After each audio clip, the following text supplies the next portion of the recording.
Podcast Rio Ônibus, o canal para quem usa transporte público no Rio.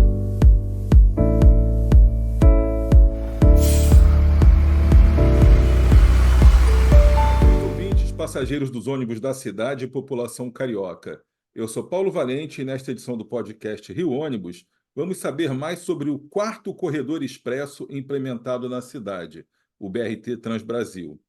A via tem 26 quilômetros de extensão e atravessa 18 bairros, de Deodoro ao centro, ampliando o sistema de transporte de alta capacidade do Rio de Janeiro.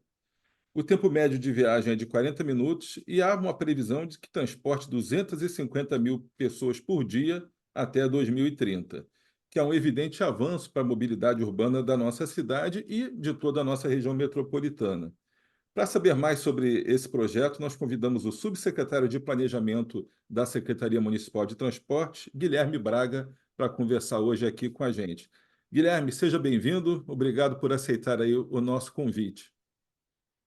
Olá, muito obrigado. Eu agradeço o convite. Um abraço a todos os ouvintes.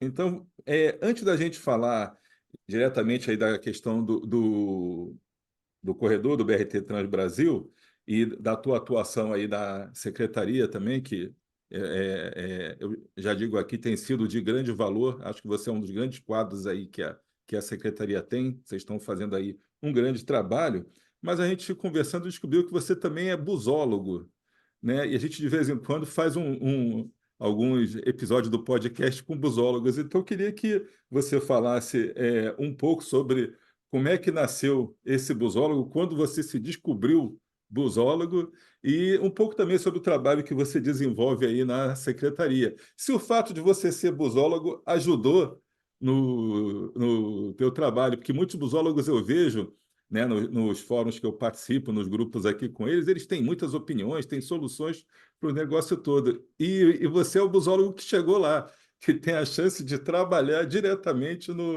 no sistema de transporte da cidade. Então, me conta essa história aí. Como é que o busólogo virou subsecretário de Planejamento da SMTR?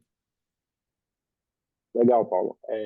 Assim, pessoas me perguntam sobre essa história, gostar de ônibus e tal, desde quando isso, e eu digo que eu não tenho memória minha de não gostando de ônibus. Eu lembro que desde muito pequeno, muito criança, eu sempre me encantava por essas máquinas coloridas que Sim, passavam pela cidade e chamam a atenção de toda criança, né? É engraçado sim. como as crianças ficam encantadas. Então, desde muito cedo, desde muito pequeno, eu lembro de ter essa memória.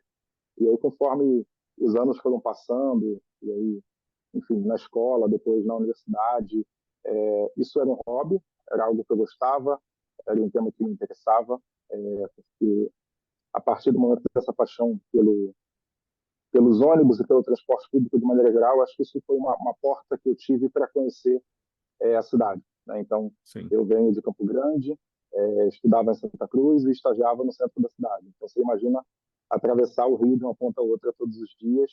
Então, isso me dava a chance de conhecer vários lugares, mas, ao mesmo tempo, de viver na prática o que era o sistema de transporte público do Rio. Isso me trazia muita alegria em curtir esse interesse que eu tinha, mas, ao mesmo tempo, de vivenciar os problemas, né? Então, alguns anos depois, eu fui me engajando em discussões no meu bairro sobre a questão do transporte público por lá, fui encontrando gente parecida que tinha ideias, que tinha propostas para tratar de transporte público.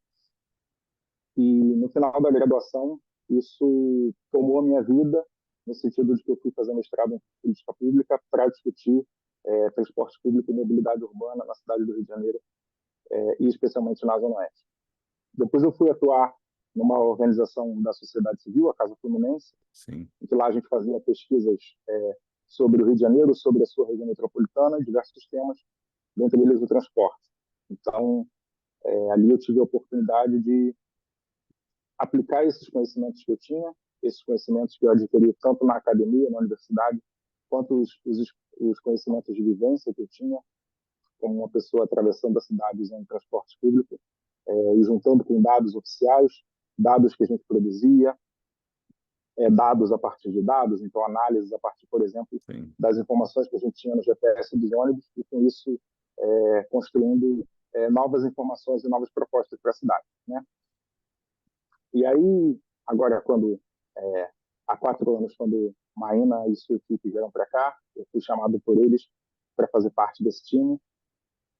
Estou aqui trabalhando todos os dias com a coisa que eu mais gosto no mundo e me divertindo e, ao mesmo tempo, propondo soluções e enfrentando problemas e encontrando formas de resolver os nossos desafios do dia a dia e, espero eu, construindo uma cidade do Rio de Janeiro melhor para todo mundo.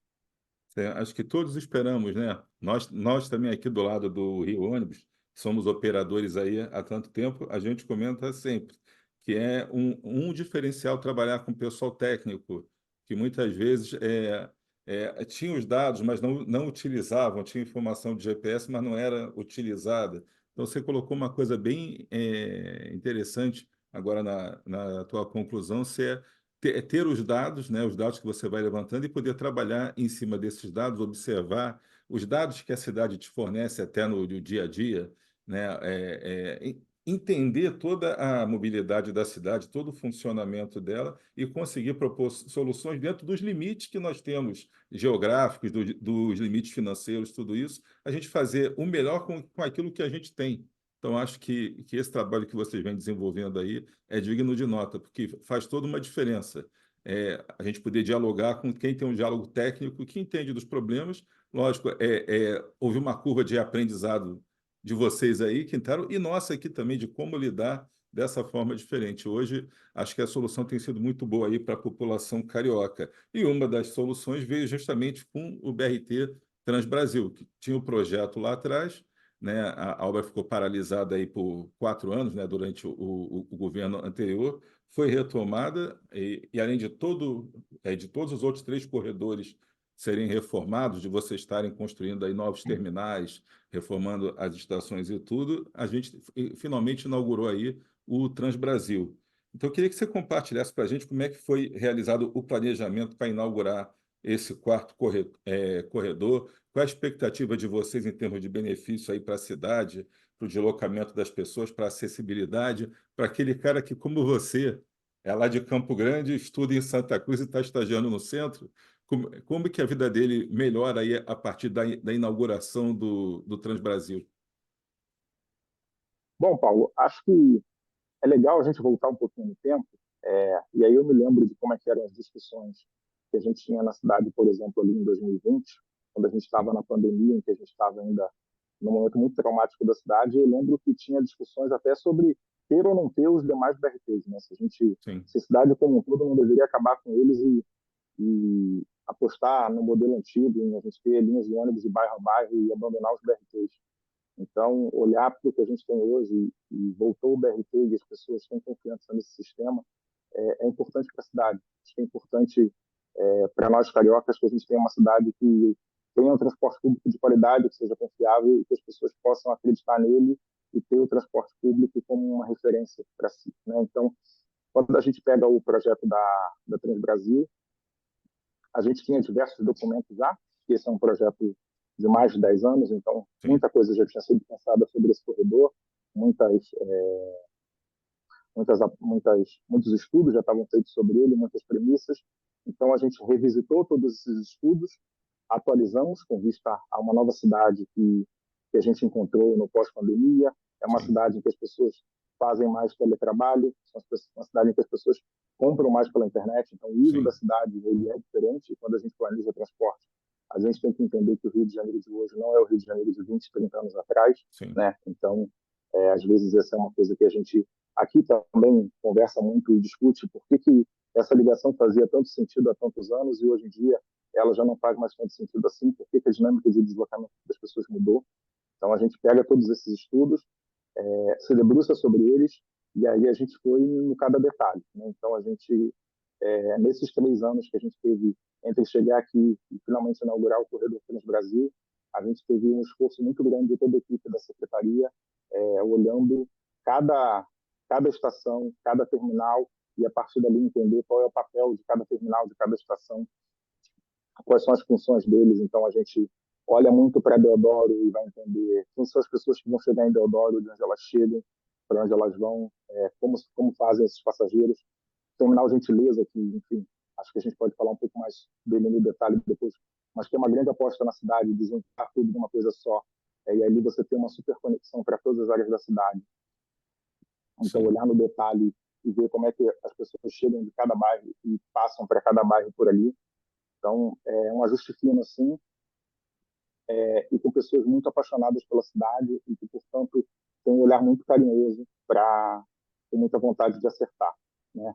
E aí eu acho que a expectativa agora é a gente ofertar para o carioca um transporte que seja confiável, tenha qualidade e tenha previsibilidade, né? Uma coisa isso é muito importante para fundamental. as pessoas é saber que você vai chegar em Deodoro, você vai pegar o seu ônibus e em 40 minutos, agora a gente espera que até menos com o BRT Expresso, essa pessoa vai chegar no terminal Gentileza e ali ela vai ter uma grande oferta de transporte para outras regiões da cidade, seja através do VLT, seja através das 15 linhas de ônibus que a gente tem ali dentro, que levam cariocas para vários outros bairros da cidade, além daqueles atendidos pelo BRT. Sim, eu achei interessante até te passar. Hoje de manhã tem um grupo de usuários de ônibus que eu participo. Eles usam indistintamente ônibus até originários da Zona Oeste, alguma coisa de Zona Norte e o BRT. E achei interessante hoje o pessoal comentando. Pô, quando inaugurou o BRT, Deodoro estava vazio. E hoje eles postaram até algumas imagens do terminal lotado de manhã. Aí o pessoal falou: olha, do jeito que a coisa vai ter que ampliar o espaço de Deodoro, que está ficando apertado. Aí eu achei interessante, porque uma migração de pouco mais de um mês, a diferença que já está fazendo aí certamente na utilização e até para vocês atingirem os números que vocês planejaram. E você falou do terminal Gentileza. Eu estive lá visitando, realmente é uma obra muito boa, bem feita, promove essa integração que você falou, mas eu te pergunto, ele era previsto no original, quando a obra começou, ou Gentileza surgiu já, né, nesse governo, na gestão atual? Esse projeto do Gentileza, como ele foi inaugurado, como está funcionando? É uma coisa que já foi acrescentada agora ao projeto, nessa gestão? O terminal Gentileza ele era previsto como um terminal rodoviário, muito Sim, menor do que ele é hoje, né? sim, Então, ele era previsto como um terminal, praticamente um terminal de passagem, com poucas integrações ali. E, no sim, entanto, a gente tem, aproveitando os ativos da cidade, um deles é o VLT Carioca, a gente ali tem um terminal que integra as pessoas. Ele é um terminal que também parte de uma ideia que é, se você está vindo da Avenida Brasil e está indo para a Zona Sul, por exemplo, ou para Ilha de sim, Tijuca, você não precisa necessariamente ir ao miolo do centro da cidade, né? Então, uma das grandes ideias que a gente tem ali, uma das grandes filosofias que norteiam a rede de ônibus naquele terminal, no máximo possível ter linhas que usam as vias expressas, que usam os túneis, para acelerar o deslocamento da população sim. para o seu destino final, né? Então, ali, como a gente está na porta da cidade, a gente já tinha uma rede de ônibus ali na rodoviária que foi expandida com novas linhas, a gente, com o terminal Gentileza, a gente consegue também potencializar o papel dessas linhas que usam, por exemplo, Rebouças ou Santa Bárbara e tornam o deslocamento das pessoas mais rápido. Sim.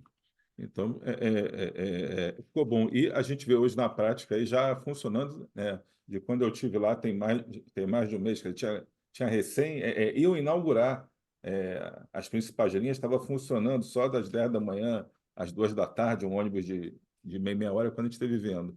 E tem relatos de amigos aí que já utilizaram a linha do aeroporto, entrega com VLT e tudo. Então, a coisa vem crescendo, vem funcionando. E aquela polêmica do trânsito na Avenida Brasil aliviou, né? Aquilo dos primeiros dias, todo mundo reclamando do engarrafamento da Avenida Brasil. O que a gente vê hoje é que as reclamações caíram bastante e o pessoal realmente está migrando do veículo de passeio para o BRT. Vocês têm esse sentimento já deu para tirar esse pulso? A gente já sente isso, a gente está vendo um aumento bastante significativo na demanda do BRT, né? Acho que toda mudança ela gera algum impacto, gera alguma Sim, desconfiança, as pessoas estão acostumadas com uma coisa, de repente você introduz algo novo, assusta um pouco, mas quando a gente vai vendo isso ao longo do tempo, as pessoas vão percebendo as vantagens de usar o BRT, que é um transporte confortável, rápido, e que deixa as pessoas têm confiança de quando elas vão chegar, né? Hoje, você comentou a questão do terminal do Deodoro hoje cedo, hoje a gente teve uma ocorrência no metrô, então acho que esse foi um primeiro grande pode ter dia de sentir colaborado como para é isso. que como é que o BRT Transbrasil serve como uma redundância para os demais modos de transporte da cidade, que são super importantes, né? Então, eles funcionando como rede, mas hoje um dos elementos teve um probleminha no começo da manhã, então a gente estava lá com o BRT e conseguiu absorver essa demanda. E fundamental é isso, né? Ter uma rede de transporte público que seja integrada, que tenha redundância e que seja confiável para as pessoas, para que o passageiro possa fazer essa migração do automóvel para o transporte público e se deslocar com qualidade. Ok, beleza. E para a gente finalizar, então, a nossa conversa, Guilherme, está se encerrando aí já o mês de maio, que é o Maio Amarelo, e a gente não podia deixar isso de fora, porque nós temos vários órgãos aí da Prefeitura, a Sete Rio participando com o Rio Ônibus, Detran, Lei Seca, e vários outros órgãos, a Secretaria Municipal de Assistência Social, Secretaria Municipal de Saúde também, todo mundo engajado em torno dessa proposta do Maio Amarelo, da gente conscientizar aí os nossos motoristas, pedestres, ciclistas, motociclistas, a sociedade, de modo geral, por um trânsito mais seguro. Na sua visão, qual é a importância desse tipo de iniciativa e de trabalharmos todos juntos, a sociedade civil organizada, os operadores, o poder concedente, assim, nesse trabalho de procurar tornar o nosso trânsito mais seguro, mais tranquilo aí para as pessoas? Como é que você enxerga isso? Bom, Paulo, acho que é fundamental, porque a gente sabe que hoje em dia o trânsito, infelizmente, ainda é uma causa de muitas vítimas, de muitas Sim, mortes, feridos, né? Então, é um elemento que, infelizmente, ainda traz um impacto muito grande, por exemplo, para a saúde do município. sim, Então, nós da Secretaria de Transportes, em parceria com a Secretaria de Saúde, a gente lançou um plano de segurança viária, e aí, nesse sentido, acho que ter essas iniciativas como o Maio Amarelo, que é um mês símbolo, né? É um mês símbolo de juntar sim, todo mundo para a gente parar um pouquinho, reduzir a velocidade, não só na prática, mas também simbolicamente, e parar sim, para pensar sobre a cidade que a gente quer, né? Então, eu vou te dar o exemplo da própria Avenida Brasil. Às vezes o passageiro está ali no BRT e fala, nossa, mas por que esse ônibus tem que reduzir quando chega perto de uma estação?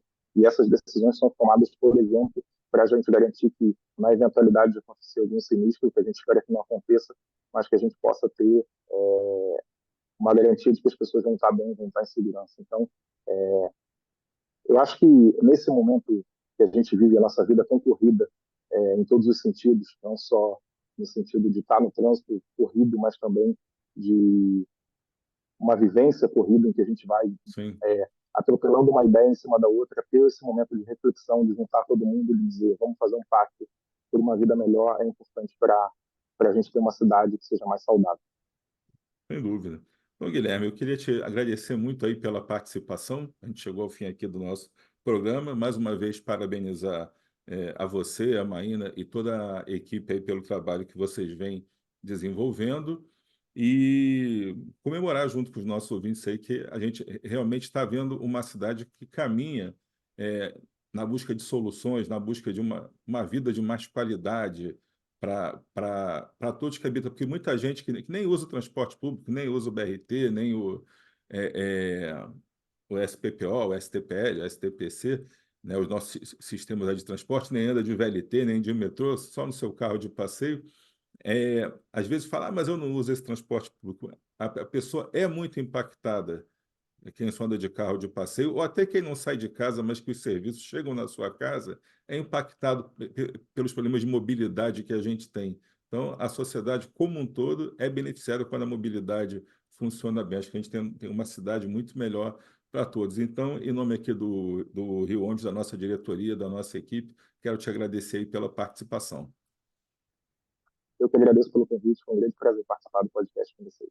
Bom, então, gente, agradecendo aqui mais uma vez ao subsecretário de Planejamento da Secretaria Municipal de Transporte, Guilherme Braga, chegamos ao fim de mais uma edição do podcast Rio Ônibus, que ficará disponível para você ouvir novamente a qualquer hora e para compartilhar com quem você quiser. Semana que vem estaremos aqui com mais um assunto do seu interesse. Até lá. Apresentação e supervisão, Paulo Valente. Roteiro e produção, Peter Barcelos. Produção técnica, One Marketing. Rio Ônibus. Seu dia passa por aqui.